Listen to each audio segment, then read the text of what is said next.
امروز هستند نشیدها و ترانه هایی که با موسیقی خوانده می شوند، توصیف خدا با موسیقی، درود بر رسول الله صلی الله علیه و سلم با موسیقی. اسمش گذاشتم چون از فلانی کشور است یا از فلانی کشور است، هزارها در هزار مسلمان هم جمع میشه، باز اونا می نوازن موسیقی خود را توصیف خدا. وقت ترانه خواندن ذکر را گذاشتن، بعد چک هم میکنن، چک هم به همراه ذکر مخلوط کردن، ترانه میخوانیم. اسمش گذاشتن ترانه، اسمش گذاشتن ترانه ذکری. موسیقی را حرام میدونه اونمو عزیزی که نمی کارا میکنه، ولی خودش آنقدر گناه عظیم مرتکب شده، آنقدر گناه عظیم مرتکب شده که من جرئت نمیکنم چی بگویم که چی شده، ولی خیلی گناه عظیم است. باید توبه بکند، از ته دل توبه بکند و از کرده خود پشیمان شود.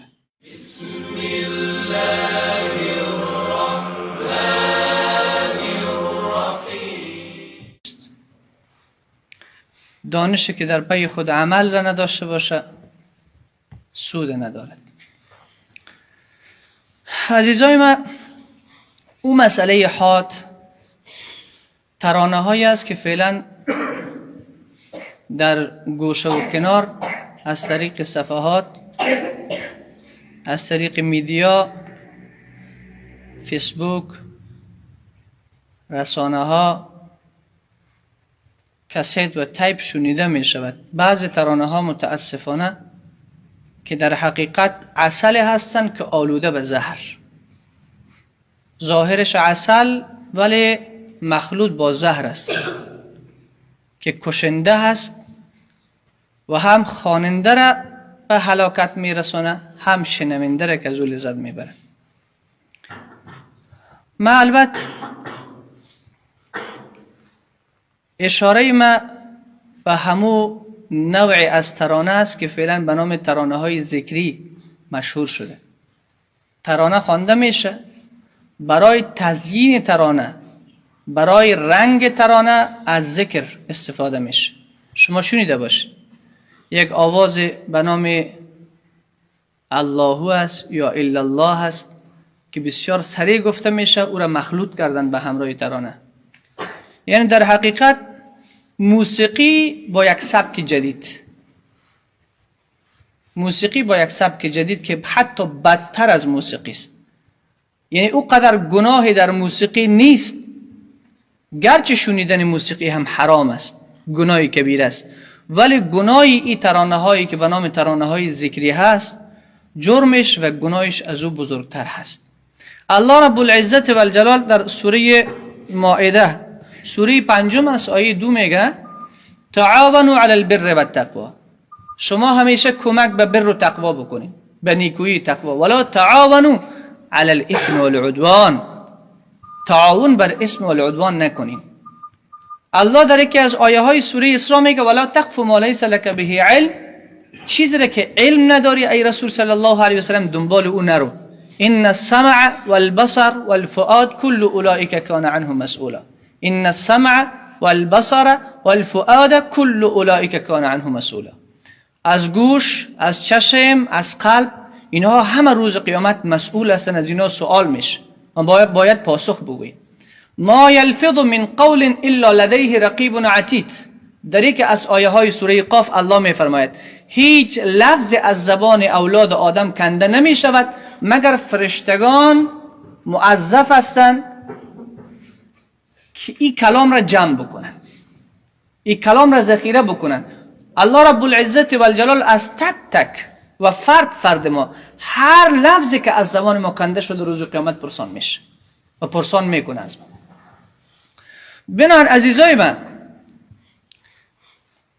فعلا در ترانه ها یا اناشید یا نشید، ترانه، اشعار، آیا کدام قانون را علمای ما وضع کرده کدام نوع اشعار مباح است، کدام ترانه شنیدنش مباح است و خواندنش مباح است؟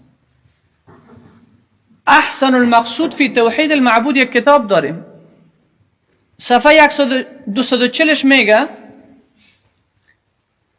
ترانه یا نشید و یا اشعار مباح آن نوعی از ترانه را میگه که به سبک و رعایت قوانین موسیقی نباشه، به سبک و رعایت قوانین موسیقی نباشه. اگر در او ترانه رعایت قوانین موسیقی باشه، حرمت از او اتفاقی است، حرام است، شنیدنش خواندنش حرام است. بعدش میگه تشبیه نباشه به خواننده ها، یعنی ترانه ای که مباح است، شریعت او را اجازه داده و اشعار خواندنش اجازه داده، که او تشبیه با خواننده ها نباشه. بونهایی که خواننده هستن و موسیقی نواز هستن، بونها تشبیه نداشته باشه. چرا؟ من تشبه بقوم فهو منهم، حدیث 40 که ابو داود است. کسی که خود را شبیه قوم میکنه، تشبیه قوم میکنه، از امون قوم محسوب میشه. ولی متاسفانه الله رب العزت و الجلال به همه ما هدایت نصیب بگردانه. بعضی از ترانه خوانای ما که من همیشه برشان میگم که برادرای عزیز من، از خدا بترسید، با خدا شوخی نکنید. برای منافع دنیا، برای به دست آوردن پول با خدا شوخی نکنید، که الله رب العزت و الجلال رگ قلب قطع میکنه. نشبه که خدای ناخواسته حبط عمل شویم، اعمال ما کل حبط شود، اعمال ما کل از بین برود و ما بیخبر باشیم. بناهن ترانه‌ای که به سبک موسیقی باشه، شیوه و رتم موسیقی در او در نظر گرفته باشه. دکتر یوسف قرضاوی کتاب نوشته کرده الفن فی میزان شرع، در اوجا میگه ترانه‌ای که به سبک موسیقی باشه یا تشبیه به خواننده ها باشه، شنیدنش حرام است.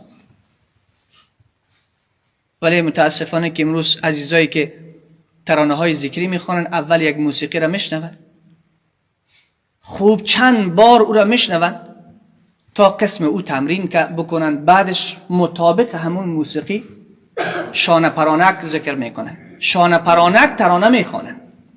هر ترانه ای که تهیج آفرین باشه، هر ترانه ای که شنونده را به هیجان بیاوره، شنونده را به فکر رقص بیاوره، محرک باشه، تحریک برانگیز باشه،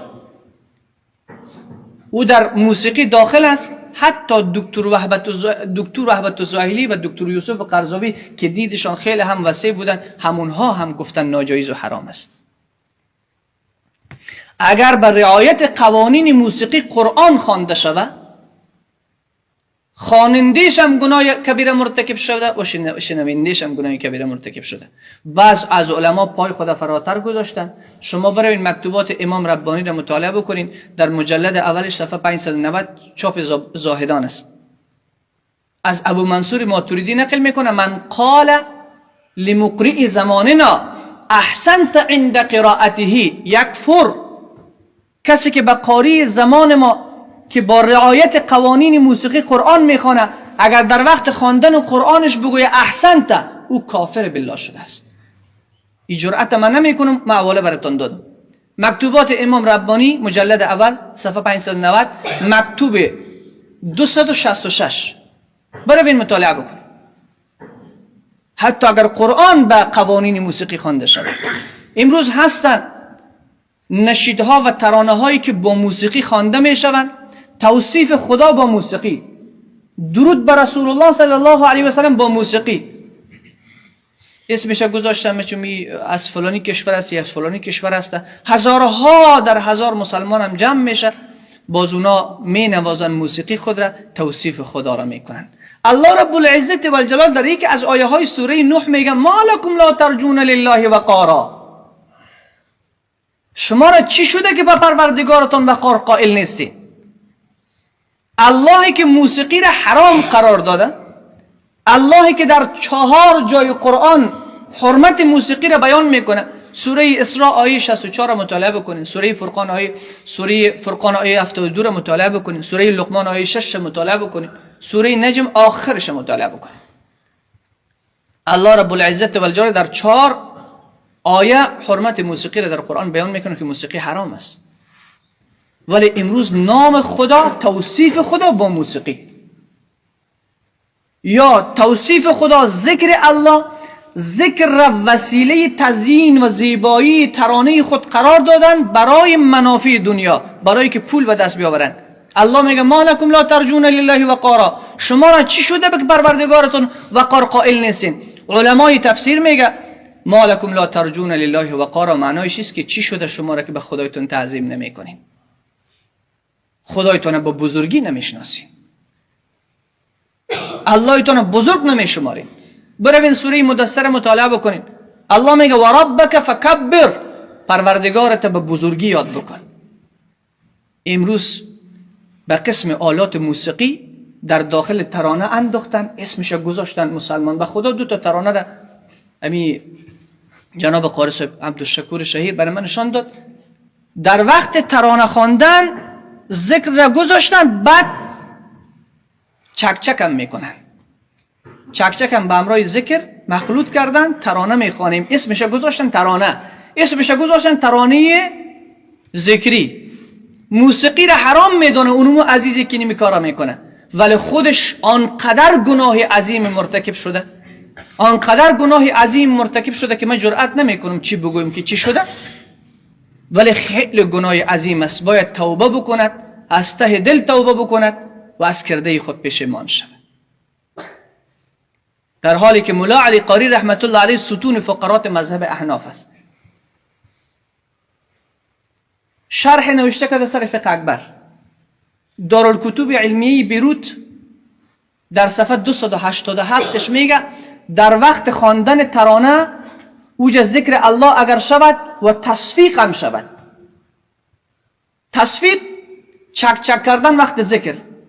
مولا علی قاری رحمت الله علیه میگه التصفیق مع ذکر الله کفر. چک به همراه ذکر پروردگار یک جا کفر است. من نمیگم، مولا علی قاری گفته، صفحه‌شم براتون حواله دادم. بنابراین عزیزای دل، ترانه های ذکری اینها گناهش خیلی عظیم است، خیلی گناهش عظیم است، جرمش از موسیقی بالاتر است. الله فرمود ولا تتخذوا آیات الله هزوا، ای مسلمانان ولا تتخذوا آیات الله هزوا، با آیات خدا را به مسخره و رشخندی نگیرین، نام الله را رنگ برای ترانه های خودتان نسازین. شما سوره بقره آیه 224 ش مطالعه کنید، ولا تجعل الله عرضه، ای مسلمان نام الله را نشان تیر خود قرار نده، در هر جای نام الله را استعمال نکو. امام ابوبکر جساس در احکام القرآن خود در ذیل امی آیه میگه، صفحه 429 است، دارالکتب علمیه بیروت است چاپش، مطالعه بکنید. در اوجه میگه هو ضرب من الجرأة على الله تعالی. الله گفته ولا تجعل الله عرضه، شما نام الله را نشان تیرهای خودتان قرار ندین، در هر جای نام الله را استعمال نکنین. و ابتذال لاسمه فی کل حق و باطل، که هر جای نام خدا را استعمال بکنین برای منافع دنیا، برای پول، برای شکم پرستی، برای خوش کردن دیگران، هر جای از نام الله استفاده بکن، در حالی که اوجا نام الله تعظیم نمیشه، در اوجا که نام الله احترام نمیشه. این گناه بسیار عظیم است. ولا تجعل الله، الله میگه ای بندگان من قرار نتین پروردگار خود را، اسم پروردگار خود را هدف تیرهای خودتان.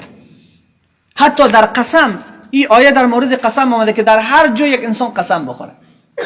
پس چی جایی که در وقت ترانه ذکری اسمش گذاشتن، شما شنیده باش، با سبک موسیقی،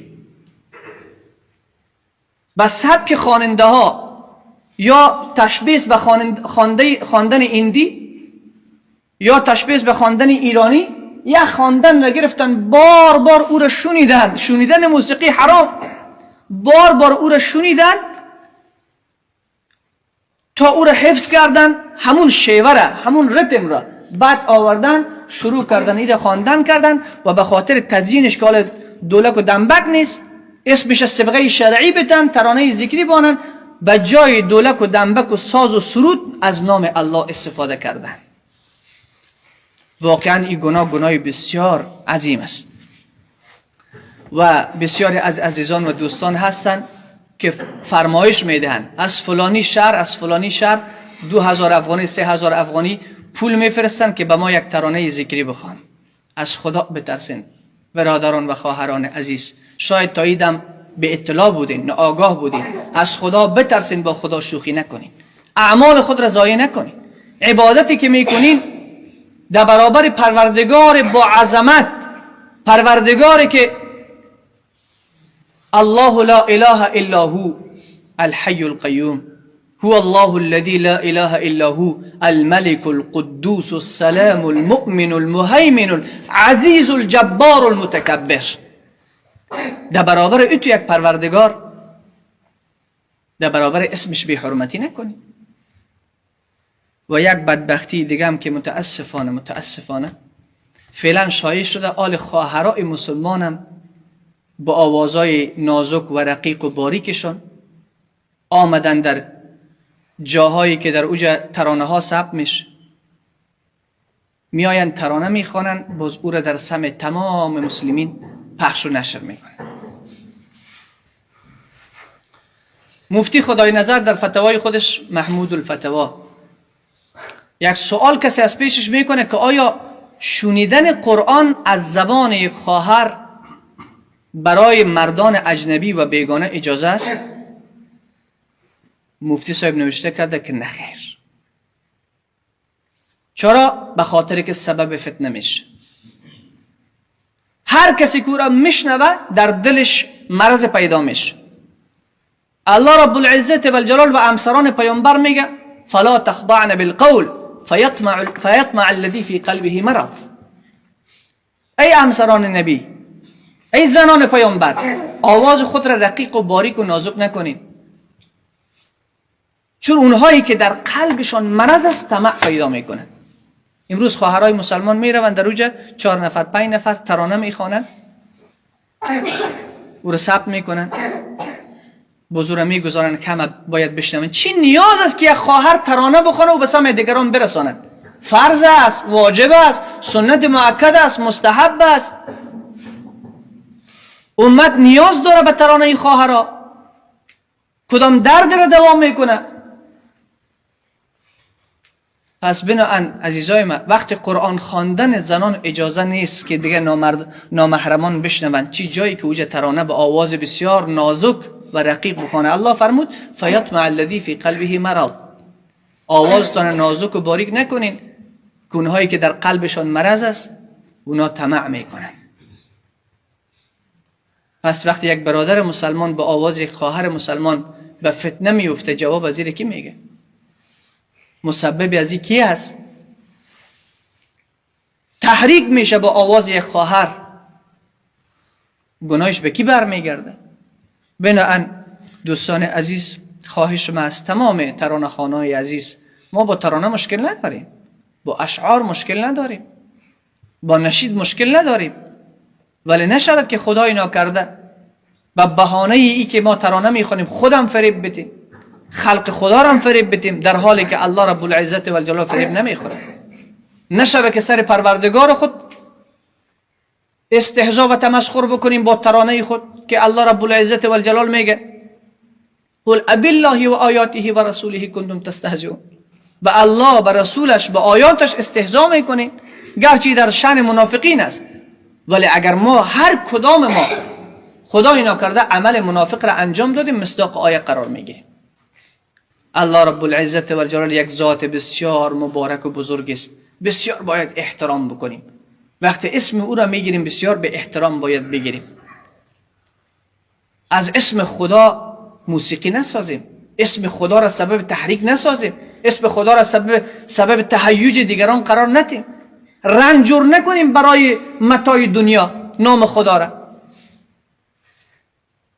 تزیین ندیم ترانه های خود را با نام الله، کورم به شیوه و رتم موسیقی باش. الله رب العزت و الجلال توفیق عمل به تک تک و فرد ما شما قرار بدهد. آنچه که مهم است عمل است. و فقط چند نکته بود که خدمت شما عزیزان بیان کردم. این را از آدرس خود نگفتم که عزیزا خفه شوند که مولوی صاحب هر روز روی هر چی صحبت میکنه. نه عزیزای من، این از محبت و دوستی و صمیمیتی که نسبت به کل امت و ملت داریم، مخصوصا به جوانان. ما استعداد جوانان را تحسین میکنیم. اونایی که آوازهای خوب دارن میتونن خوب قرآن بخوانن، میتونن خوب ترانه بخوانن، اما بپرسن که کدام ترانه را ما بخوانیم، کدام اشعار را ما زمزمه بکنیم. چی مشکل داره؟ نعت بخوانن، مشکل نداره، جواز داره، مباح است. ولی از ترانه و نعت و قرآن موسیقی درست نکنن که خدای ناکرده اعمال ضایع شود، بیخبر از این که شب بخوابند در حالی که الله رب العزت و الجلال از پیششون قهر، غضب، خشم گرفته باشه پروردگار رسول. الله به همه ما شما هدایت کامل نصیب بگردانه. و قسمی که خواندنش نادرست است، شنیدن همچنین ترانه ها نادرست است. و آخر دعوانا ان الحمد لله رب العالمین.